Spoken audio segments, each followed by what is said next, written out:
त्यानंतर लायब्ररीला जायला लागलो आणि सकाळी लवकर एक अभ्यासाची सवय मला लहानपणापासून होतीच.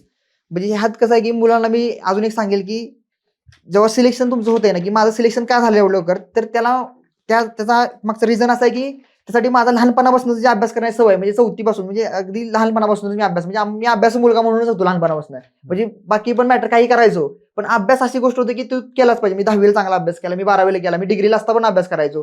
म्हणजे अभ्यासाची सवय जी लहानपणापासून लागली नाही ना, त्याचं एकंदरीत फळ म्हणजे माझं पहिल्या अटेम्प्टमध्ये होणं, असं मी एका शब्दात सांगेन. म्हणजे मुलांना समजत नाही काय होतं ते. लायब्ररीला जायची सवय तर म्हणजे सांगायची गरज नव्हती. मी सकाळी 6:30-7 पर्यंत लायब्ररी जायचो आणि गेल्यानंतर एक मला माहित होतं की मॅथ्ससाठी पाढं असलं पाहिजे तुमचं.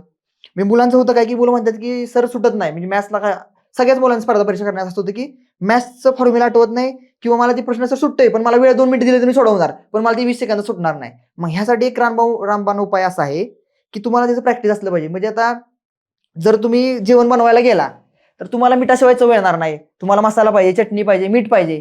त्यानंतर ते जेवण चांगलं होणार आहे. तर तसंच तुमचं मॅथ्सचं जर कॅल्क्युलेशन वाढवायचं असेल आणि मॅथ्समध्ये चांगले मार्क्स आणायचे असतील ना, तर मॅथ्ससाठी तुम्हाला त्यामध्ये पाढपाठ असलं पाहिजेत, वर्गपाठ असलं पाहिजेत, घनपाठ असलं पाहिजेत. तुम्हाला आकड्यांसोबत खेळता आलं पाहिजे. तेव्हाच तुम्ही मॅथ्सला स्पीड येईल. हे मला त्यावेळेस समजलं होतं. मग सकाळी जाऊन मी मॅथ्सचं प्रॅक्टिस करायचो, पाढपाठ करायचो. त्यानंतर माझं इंग्लिश भीती वाटायची. इंग्लिशचं मग व्होकॅब्युलरी पार्ट म्हणजे इंग्लिशचं जर मार्क इंग्लिश संजीवनी म्हणजे व्होकॅब्युलरी आहे, कारण व्होकॅब्युलरीवर जास्त वेटेज असतं. तर व्होकॅब पाठ करायचो मी. व्होकॅब रोज वाचायचो. सिनोनिम, अँटोनिम असतील, वन वर्ड, फ्रेजेस, इडियम्स हे सगळं वाचायचो. सकाळ सकाळचा तुमचा जो पार्ट असतो, बऱ्याच जणांना सकाळी उठायची सवय असते. तर सकाळची आपण म्हणतो की बुद्धी जरा थोडी ग्रास्प करण्याची पॉवर जास्त असते आपल्या सकाळ सकाळी, फ्रेश माइंड असते. तर सकाळ सकाळी मी व्होकॅब इंग्लिश केलं समजा. त्यानंतर थोडं 1 पर्यंत जीएस वाचलं.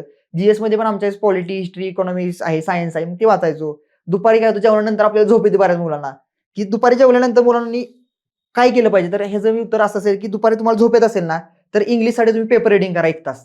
त्यानंतर तुम्ही दुपारी असा सब्जेक्ट वाचा ज्यात तुम्हाला झोप लागणार नाही. म्हणजे मी मॅथ्सचे लेक्चर करायचो, कारण की तुम्ही जेव्हा बुद्धीला चालना देत राहाल ना, वाचत राहिल्यानंतर तुम्ही त्यामध्ये गुंतलेलं असतं, वाचत राहता. त्यामुळे तुमची अनकॉन्शियस माइंड, सबकॉन्शियस माइंड जे असतं ना, ती झोपायला लागतं डायरेक्ट, तुम्हाला समजत नाही.